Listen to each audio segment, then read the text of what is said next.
दीपिका सक्सेना। आइए देखते हैं शाहजहांपुर से समाजवादी पार्टी से लोकसभा की युवा प्रत्याशी ज्योत्सना कश्यप का एक्सक्लूसिव इंटरव्यू।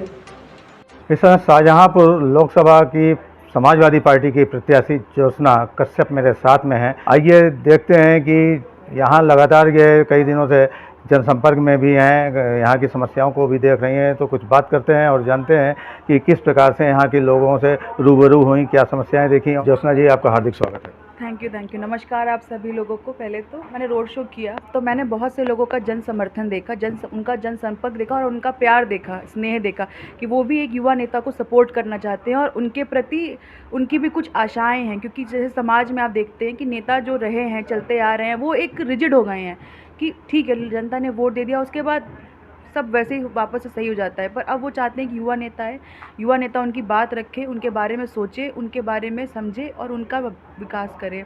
मैंने रोड शो में देखा, तब मैंने वहाँ पे देखा कि यहाँ पे कई सारी दिक्कतें हैं और मैंने युवाओं से कल बात भी की। तो सबसे बड़ी दिक्कत तो बेरोज़गारी की है, जो कि छोटी मोटी दिक्कत नहीं, बहुत बड़ी दिक्कत है, बहुत बड़े स्तर की दिक्कत है बेरोज़गारी। उसके बाद महंगाई। और शाहजहांपुर में मैंने देखा जो शाहजहांपुर की सेंट्रिक दिक्कतें हैं कि वो देखा वहाँ पे जैसे स्ट्रे जानवर होते हैं, रोड पे चलने वाले गाय भैंस, उनकी बहुत दिक्कतें, उनकी वजह से ट्रैफिक जब बहुत जाम हो जाता है। और मैंने यहाँ लोगों से जब बात की तो मैंने देखा कि उनके पास जो मध्यम वर्गीय लोग हैं या फिर जो नीचे दर्जे के लोग हैं, उनके पास काम की बहुत दिक्कत है। और काम अगर करते भी हैं तो उनको वो जो वेजेस मिलनी चाहिए, जो काम मिलना चाहिए, वो नहीं मिल पा रहा है, जो पैसा मिलना चाहिए उन्हें। तो मैंने लोगों को मैं बता नहीं पाई, पर आपके माध्यम के थ्रू से बताना चाहती हूँ कि मैनिफेस्टो में समाजवादी पार्टी के उसमें लिखा है कि मनरेगा के अंडर जो काम करते हैं उनके काम के दिनों को 150 किया जाएगा और उनको जो मनरेगा के थ्रू 250 रुपये के आसपास कुछ मिलता होगा, पर मनरेगा के थ्रू समाजवादी पार्टी उन्हें 450 रुपये देने का समर्थन करेगी। इस तरीके से लोगों के लिए करेगी। और जो युवा हैं, जैसे आप पता चलेगा बेरोज़गारी का मेन कारण क्या है? वैकेंसी नहीं है। ये मेन कारण है बेरोज़गारी का, वैकेंसी नहीं है। दूसरा मेन कारण है कि पेपर लीक हो जाते हैं। तीसरा मेन कारण है कि जॉब आती ही नहीं है। मान लीजिए बीएड हो गए बच्चे, बीटीसी करके आगे, मैं क्या आप क्या सभी जानते हैं कि कोई वैकेंसी नहीं आती। और मेरे कई दोस्त, मेरे कई साथी जिनके पास कोई बेरोज़गार नहीं है। पहले बेरोज़गारी का ये मुद्दा होता था, एक इंसान उम्मीद रखता था कि चलिए पढ़ाई करी, 21-22 साल तक, 25 साल तक नौकरी पा ली हमने। पर अब ये मेन मुद्दा है कि आप जब समाज में निकलेंगे आपको पता चलेगा कि आज 28-28, 30-30 साल, 32-32 सालों के लोगों के पास अगर वो सरकारी नौकरी चाहते हैं तो उनके पास कोई नौकरी नहीं है, कोई पेशा नहीं है करने के लिए। यही मैं कहना चाहूँगी। और यही कुछ दिक्कतें, और सबसे इससे भी बड़ी ये तो सब दिक्कतें अगर आप दिक्कत करेंगे तो इससे बड़ी दिक्कत है। और सबसे बड़ी दिक्कत है महिला सुरक्षा के लिए। महिलाओं के प्रति, मैं खुद एक महिला हूँ और ये जो मेरे साथ अभी हुआ है, मैं अभी कोई नई नहीं हूँ और अभी मैंने देखा है समाज में कि महिलाओं के प्रति बहुत ज़्यादा भेदभाव होता है। ईव टीजिंग होती है उनके प्रति, हैरेसमेंट होता है उनके प्रति। राह चल रहे होते हैं तो उनके प्रति आप कुछ भी देख सकते हैं, किसी भी महिला से, मैं अकेली नहीं, आप सामने मैम बैठी हैं, किसी से भी बात करेंगे तो आप देखेंगे उनके सशक्तिकरण की बहुत ज़्यादा ज़रूरत है। तो मैं बताना चाहती हूँ आपके माध्यम के थ्रू से कि हम लोग जो महिलाओं के सशक्तिकरण के लिए हमारे पास एक स्कीम है कि हम लोग जब सरकार में आएंगे तो हमारे लिए महिलाओं के लिए केजी से लेके पीजी तक की एजुकेशन फ्री है। और जो जीडीपी में हम जो 3% एजुकेशन को मिलता था उससे बढ़ा के 6% देंगे एजुकेशन को, क्योंकि जब पढ़ेगी बेटी तो बढ़ेगी बेटी। तो ये जो लोग कह रहे हैं, योगी सरकार कह रही है कि लाइन ऑर्डर मेरे शासनकाल में सबसे अच्छा है, और आप कह रही हैं कि नारी सुरक्षा की स्थिति खराब है, तो फिर दोनों में काफ़ी अंतर है। तो आप कैसे कह रही हैं कि नारी सुरक्षा नहीं हो पा रही है? देखिए, मैं कोई झूठे वादे नहीं कर रही और मैं कोई झूठी रिपोर्ट नहीं कर रही, ना मैं कोई जुमला कर रही हूँ।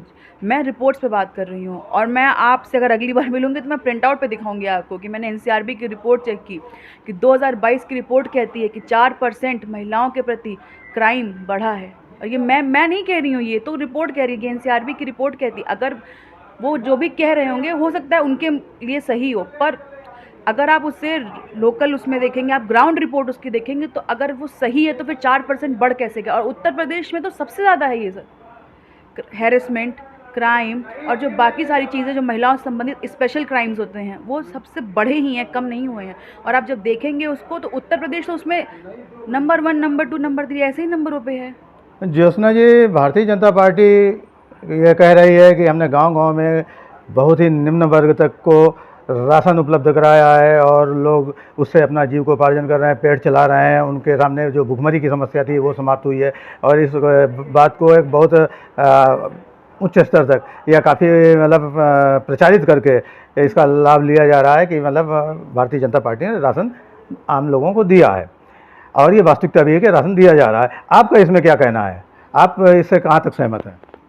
जी बिल्कुल, मैं आप जो कह रहे हैं वो सही कह रहे हैं कि वो चीज़ें दे रहे हैं, पर वो क्या चीज़ें दे रहे हैं वो भी बहुत ज़रूरी चीज़ है कि जैसे मान लीजिए अगर वो दे रहे हैं तो क्या दे रहे हैं? बाजरा दे रहे हैं, ये सब चीज़ें दे रहे हैं। और पहले क्या मिलता था? मिट्टी का तेल मिलता था, जो बेसिक नीड होती है। क्योंकि आज भी आप जाएँगे गाँव में, अभी लाइट है गाँव में, पर बहुत सी जगहों पे गाँव में लाइट नहीं है। चीनी मिलती थी, गेहूँ मिलता था, और जो इंसान हमेशा से गेहूँ खाता आया है, चीनी का इस्तेमाल करता है, मिट्टी का तेल का इस्तेमाल करता आया है, अचानक से अगर आप उसे बाजरे पे डाल देंगे तो वो कैसे काम चलेगा? अब मान लीजिए आप जो कह रहे हैं कि वो उनके लिए ये सब कर रहे हैं, तो वो कोई अलग से नहीं कर रहे हैं। वो हर सरकार का धर्म होता है कि जो गरीब आदमी हैं, जो गरीब, उनको गरीबी रेखा से बाहर लाना, एक्सट्रीम पॉवर्टी से बाहर लाना, ताकि वो अपना जो जीविकोपार्जन है, जो बेसिक नीड्स है, जो उनकी डेली नीड्स है, वो उन्हें पूरा कर सकें। और ये कोई अलग से नहीं कर रहे हैं। मान लीजिए मिडिल क्लास टैक्स देता है, लोअर क्लास भी सब, आप बेसिक अगर लोअर क्लास का भी टैक्स आप मान ही लीजिए, क्योंकि वो भी सामान खरीदेंगे उसमें SGST लगता है, CGST लगता है, GST पे करते हैं, और बड़े लोग भी GST देते हैं, भाई अपर क्लास भी GST देता है। तो वो आपके पास जब हम टैक्स देते हैं तो वो टैक्स आप उसे कलेक्ट करके वापस हमें देते हैं, पर आपका तो ये जिम्मेदारी है कि वो जब आप टैक्स वापस दे रहे हैं तो उसको आपको बहुत अच्छे तरीके से सरकार सोचना चाहिए गरीबों के बारे में।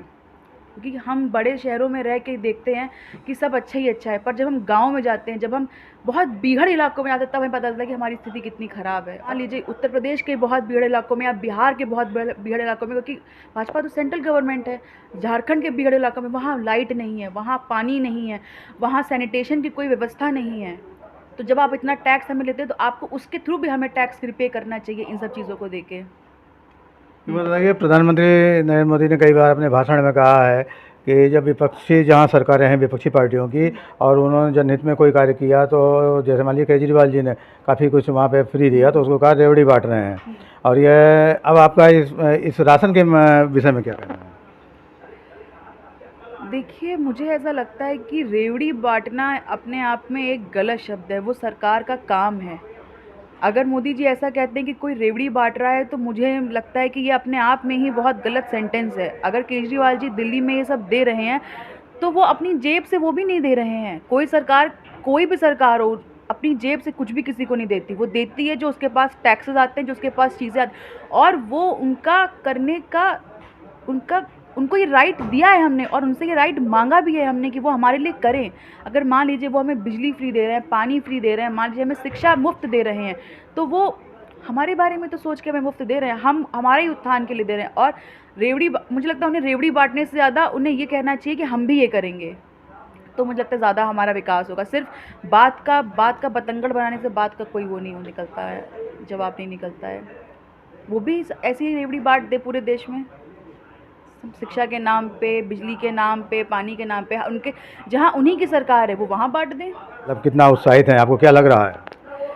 देखिए, उससे पहले तो मुझे लग रहा था कि मैं अच्छा प्रदर्शन है और अच्छा लोगों का जन समर्थन है, पर तब मुझे लगा नहीं, हम ऐतिहासिक जीत इस बार जीतेंगे। क्योंकि मुझे लगता है लोगों को भी एक युवा नेता की ज़रूरत है, और युवा नेता ही चाहिए। क्योंकि जब आप नेता जब रह जाते हैं, बड़े हो जाते हैं, या फिर जो भी उम्रदराज नेता हैं या फिर बड़े नेता हैं, वो एक टाइम के बाद मुझे नहीं लगता वो सोचते हैं हमारे बारे में। और आज से कुछ टाइम तक पहले मैं भी एक स्टूडेंट थी, मैं जानती हूँ लोकल स्थिति, ग्राउंड लेवल रिपोर्ट सब जानती हूँ कि कैसे क्या क्या नीड्स हैं लोगों की। और इस समय मैं आपको पहले भी बोल चुकी हूँ, मैं फिर से ये बोल रही हूँ कि इस समय सबसे ज़्यादा ज़रूरी नीड है इस समय बेरोज़गारी जो है, रोज़गार बहुत ज़्यादा। और एक बात मैं आपको बताना चाहूँगी इस चीज़ के बारे में कि जैसे कि आप जो पढ़ाई पढ़ते हैं, हमारे पास उस पढ़ाई के बराबर आपके पास नौकरी नहीं है। मान लीजिए किसी इंसान ने बीटेक कर लिया, एमटेक कर लिया, या और हम नॉर्मल जगह से भी नहीं किया, आईआईटी से किया, तो क्या उसको उसके बराबर की नौकरी मिल पा रही है? ये अंडर एम्प्लॉयमेंट की कहानी है, ये अंडर एम्प्लॉयमेंट की बात है कि आप जितना पढ़ रहे हैं, आप जितना कर रहे हैं, क्या आप उसके बराबर नौकरी पा रहे हैं? ये बहुत बड़ी दिक्कत है। और ये दिक्कत आपको लगे कि ये छोटी सी है कि बेरोज़गारी, पर ये दिक्कतें और बड़ी सारी दिक्कतों को पैदा करती है। जब आप बेरोज़गार रहेंगे तब आपकी अपनी हेल्थ ख़राब होगी, आपकी अपनी मेंटल हेल्थ ख़राब होगी, आप समाज को बढ़ा नहीं पाएंगे, आप समाज को नीचे लेके आएंगे। आप अपने मतदाताओं से क्या कहना चाहेंगे? मैं अपने मतदाताओं से जो कि युवा हैं, बुज़ुर्ग हैं, बच्चे हैं, जो पहली बार वोट डालने जा रहे होंगे, मैं उनसे यही अपील करना चाहूँगी कि वो अपना जो उनका जो निकल गया उसे ना देखें, जो वर्तमान है उसे देखें, और वर्तमान को देखते देखते आपको भविष्य में क्या चाहिए उसे देखें। उसके लिए ही मैं चाहती हूँ कि आप सब एक युवा नेता को चुनें, अपनी समस्याओं का समाधान को चुनें, ना कि जो समस्याएं और कैसे बढ़ सकती हैं उसे चुनें। तो मैं यही कहना चाहूँगी आपके माध्यम से, आपके आर न्यूज़ चैनल के माध्यम से मैं यही लोगों तक बताना चाहूँगी कि एक नेता को चुनें, ज्योत्सना कश्यप को चुनें, और वोट दें समाजवादी पार्टी इंडिया गठबंधन को, साइकिल को वोट दें। बहुत बहुत शुक्रिया। तो ये ज्योत्सना कश्यप जी हैं जो कि काफ़ी उत्साहित हैं शाहजहाँपुर की जनता के समर्थन से, और साथ ही इन्होंने युवा वर्ग से, सामान्य वर्ग से अपील की है कि अपने भविष्य को देख करके अपना मत दें, और अपने लिए उन्होंने मतदान करने की अपील भी की है। तो इसी प्रकार से आप जुड़े रहें और हमारे साथ में देखते रहें रिसेंटली न्यूज़।